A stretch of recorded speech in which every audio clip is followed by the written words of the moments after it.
do we 1v1 again for side selection game 5 or is that Nah. okay? Or was that Demacia Cup? Am I just making or am I just I making think stuff you're up? tweaking, bro. Look, it's It game is 4 in the 4. morning. It's 4 in the morning, so I get it. I understand, but no, there's no extra spicy rules here.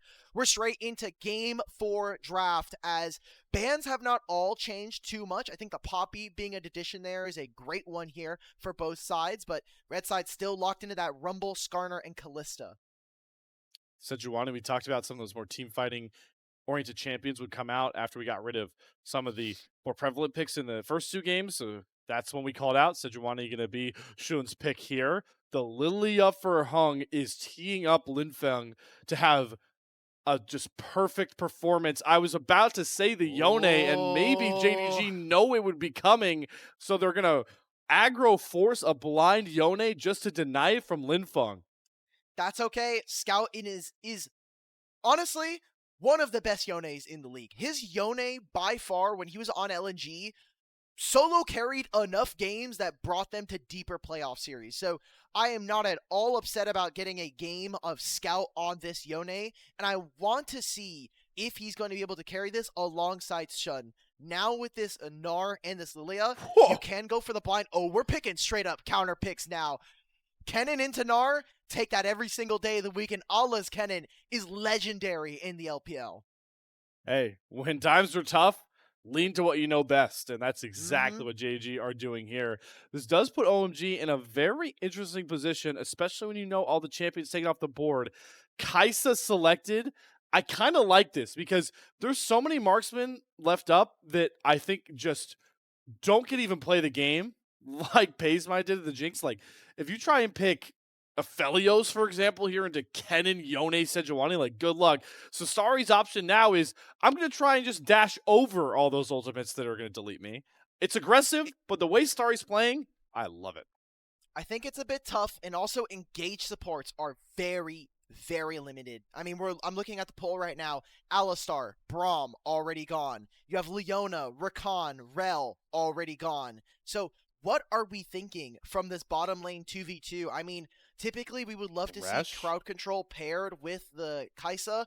I think Thresh is a bit iffy and kind of sucks. You need a support that's going to be able to itemize or take the summoner spell exhaust this game, because if there's a Kennen, you have to be able to exhaust him. If you do not take the summoner spell, I think you're trolling, and a lot of the fights are going to be very difficult if you can't just immediately slice his damage in half. Nautilus is also gone. I think we might get a really cursed pair bottom lane here. I think Kai'Sa Melio is something that they could look towards. Oh, that hurt. Melio is really, really good for OMG's composition right now from what JDG are showing. You know what?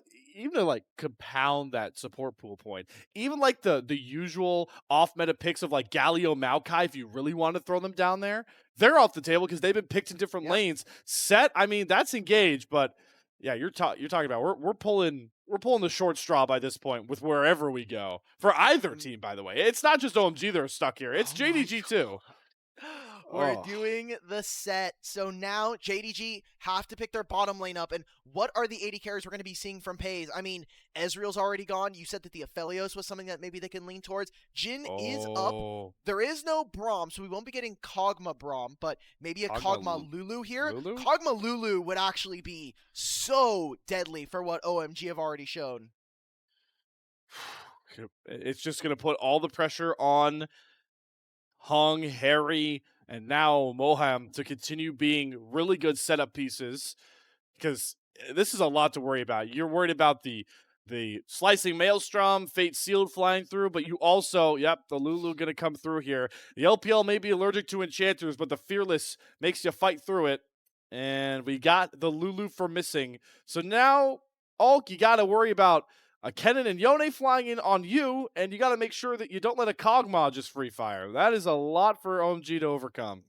Yeah, I think I already like what JDG are showing. We're getting Elise.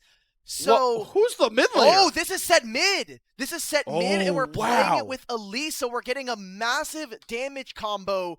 We didn't even think about the fact that this could be Yone versus the set. This isn't a great matchup for set. Now, I'm going to be honest. My Yone set logic is not up to date. So Who's Bear with this? me. I'm sorry for all the Yone mains. I know all of our challenger chat members are maybe flaming me a little bit, but I'm gonna check Lolytics right now, just see what it generally is looking like. I can't imagine it's very easy for Yone in the early game, but I just imagine as the game goes on, it gets easier and easier for a champion like Set to play. OMG, a team full of rookies that have struggled to find their footing at this level are leaning on some crazy lanes, some crazy picks to do the unthinkable. No matter what happens on this Rift in game number 4, we are going to set a new marker for the LPL. It's first game 5 or its biggest upset of the split. Strap in, ladies and gentlemen. Summoner's Rift is calling one more time. And it's time to see exactly who wants it more between JDG and OMG. I checked the stats. Yone wins about 3% more often than would be expected against Set Mid. Now, to be fair, the sample size is 25 games globally. So, Global? not a lot of people are playing. To be fair, Set's items really blow right now. Like, his itemization is terrible. I thought it was gonna be we'll some see what port. he's going. Linfeng is probably going to be picking up a Stride Breaker very early on. And from OMG, what we're expecting is Flash Lilia engages. The sleeps are going to be huge here. Pei's actually going for the cleanse in this matchup. And what we had noted from draft is you really need exhaust versus Kennen. That is not going to be the case here. Moham and Starry, they want to try to win the 2v2 in bottom lane, so they need the Ignite. I get it with the Elise matchup, but that's a great point to track. This series has been marked by crazy level 1s. JDG trying their own late invade. Hung gonna get chunked out decently. We'll see how committed OMG are to holding down this top jungle. We're not gonna expire, so JDG have to be careful with how far they're gonna walk up, and everyone's gonna settle back in seemingly. All right, so finally a game where no one's getting griefed at level 1 from the jungle position. Oh, and it's the new Serpent skin.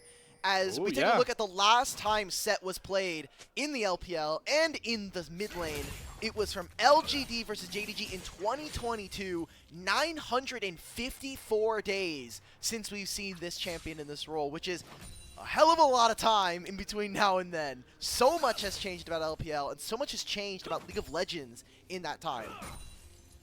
We get the down under lane assignments, both bottom lanes up top. I think it's another game where lane swaps could really help out, especially JDG.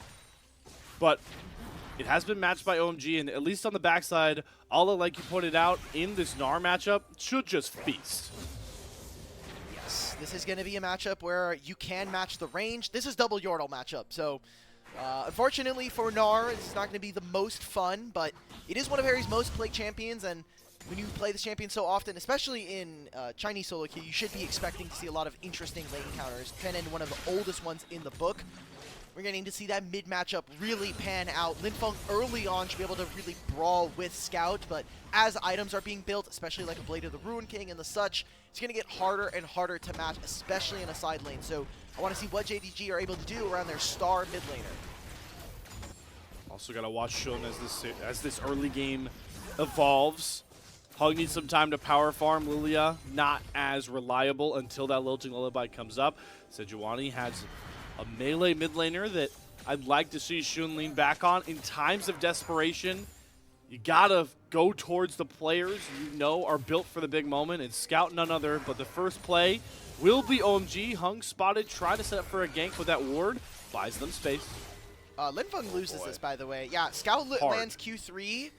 Oh, very, very dangerous coming in. Yeah, so we're talking about this. I mean, you want to say players that are ready for the big stage and can handle that moment. I don't think anybody on this JDG roster should be counted out on that moment, right? Like, again, Sun just was in the grand finals of Worlds playing up against T1 and just barely isn't able to crest what was a monumental legacy-defining performance from Faker. And Scout, former world champion, Pei's literally just won MSI. Same thing with like someone like Missing, who was part of that legendary JDG roster with Knight and Ruler.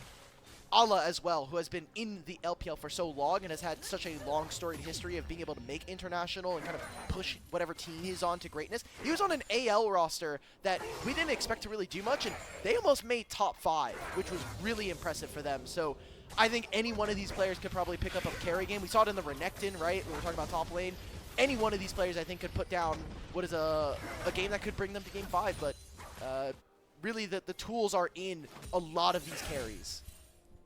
And all those resumes make it even more impressive that OMG are even in this spot with their lineup full of youth. For the time being, you can feel how slow the game is really paced down. Obviously, part of that due to the fact you've got some nullifying lanes like the Kog'Maw Lulu who really just prevent interaction. You've got range v range top, but gotta remember the stakes of this as every single play evolves. And right now, Moham and Starry are not really finding too much of a play very early on. They want to try to get early vision. Maybe a play here in mid. Linfeng already used a teleport. We're going to have to use the flash soon. Shun trying to help out his mid laner perfectly. Gets the stun through. Grabs first blood for JDG. One step closer to feats of strength and a gold lead. Okay. Linfeng being a little too comfortable with that one right there and ends up falling down. Opens up a play as we have these grubs spawning in 20 seconds here. Scout moving over towards this side of the lane. I mean, Shun is here. I don't think we win this, guys. Good cocoon there. Wow. Moham gets to get the cocoon out, but yeah, the flash still down for Starry. The pressure's starting to build for OMG. Oh, man. This is tough, right? Because we talked about this bot. We didn't get to talk too much about this bottom lane, but Kog'Maw outranges everything that Kai'Sa wants to be able to do, especially in the laning phase. You have stronger dueling potential around shorter timers, and Lulu, I think, nullifies everything that someone like Elise wants to do, at least in the 2v2.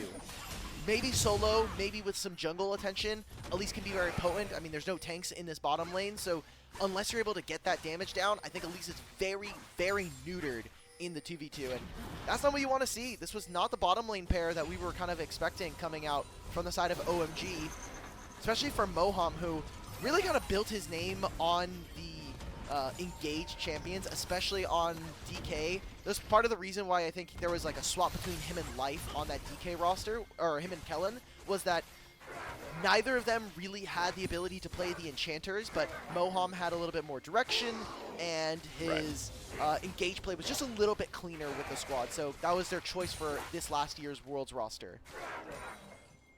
Liking the creativity I'm seeing out of JDG, kind of forcing their hand with some of these lane swaps. You mentioned the Kog'Maw just outranging Kai'Sa.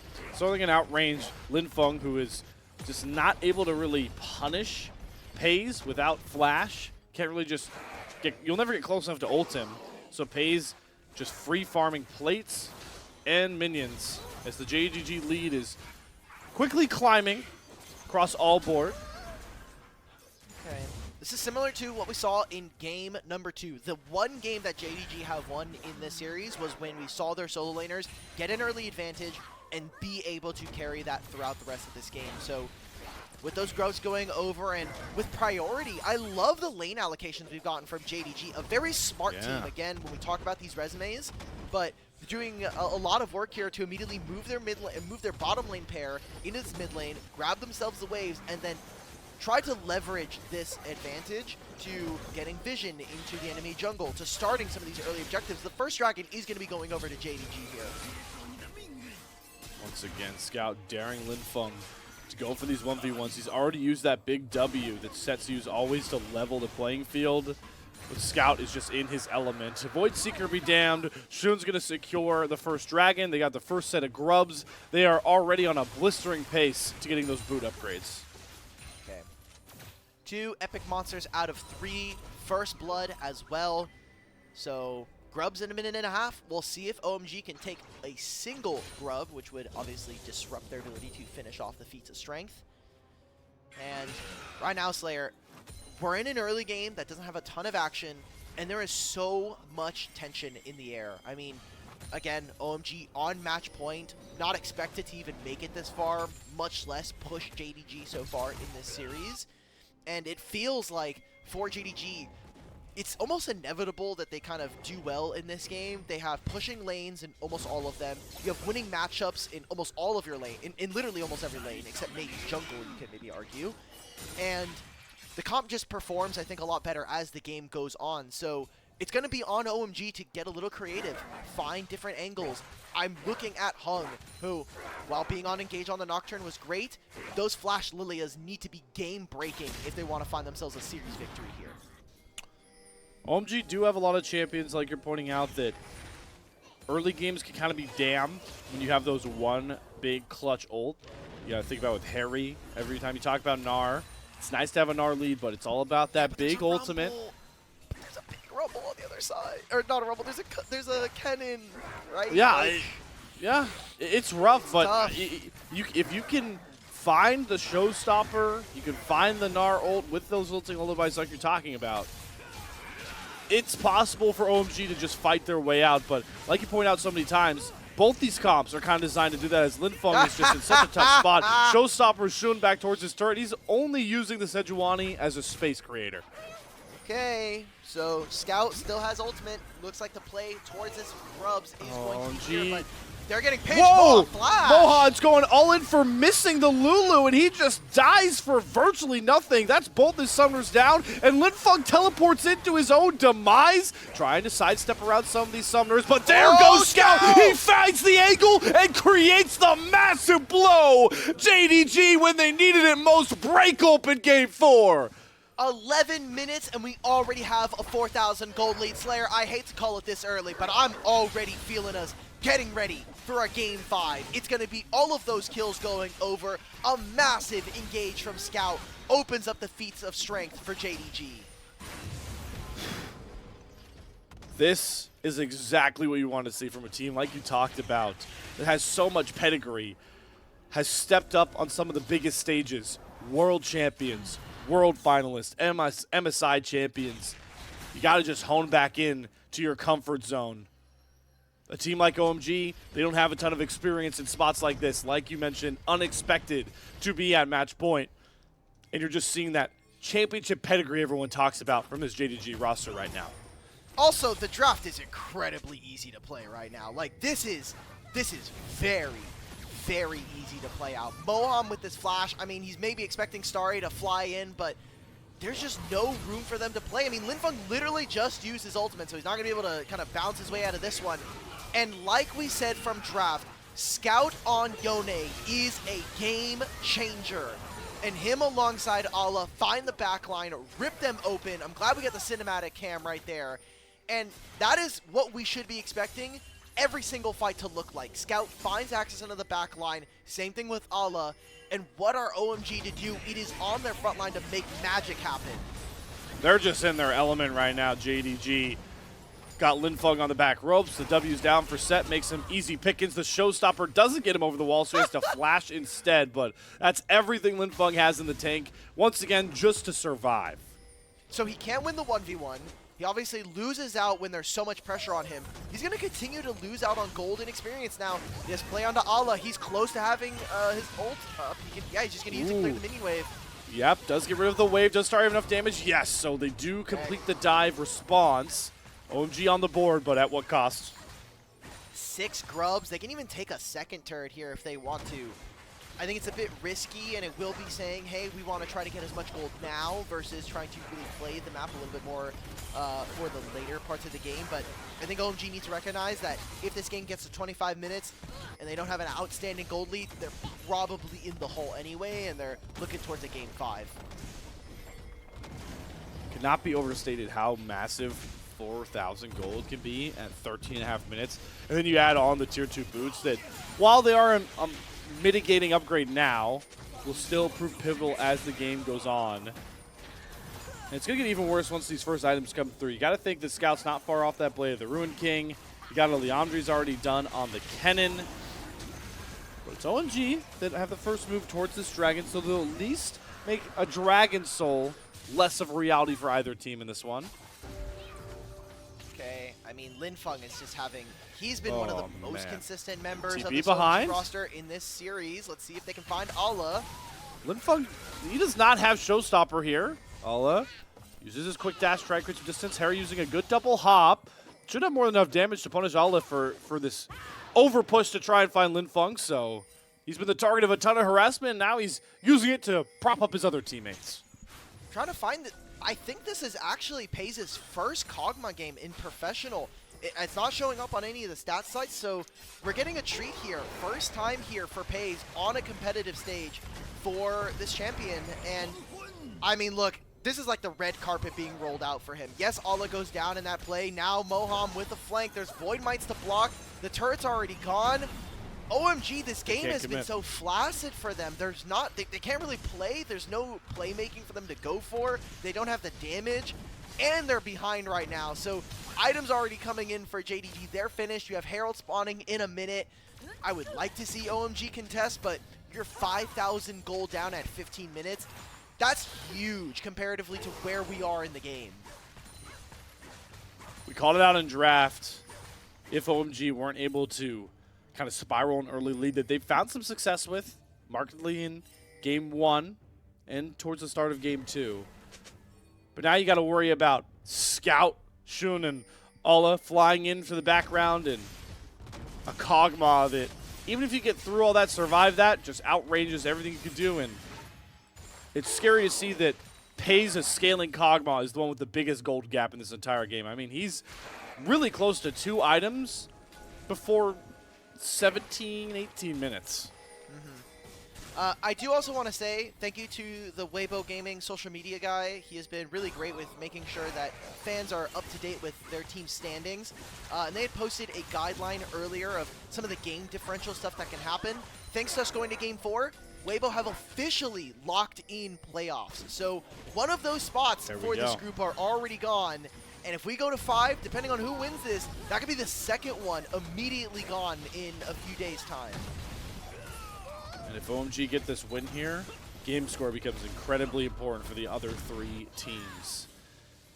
JDG already threatening an inhibitor turret here with those 6 grubs with their item advantage. OMG are just getting backed into a corner. They're going to have to at some point find the engaged. Teleport is going to be channeled on the flank here. Flying through. Oh, it got canceled. Linfeng is not teleporting in. Now Moham, he's caught too far up. He has to flash himself back. Lilting Lullaby is only going to find Lulu. Missing's just going to stand up tall, polymorph hug, and set up for the slicing maelstrom. Gnarl comes through for Harry, but it's just too late. There's nothing OMG can do. They've fallen too far behind.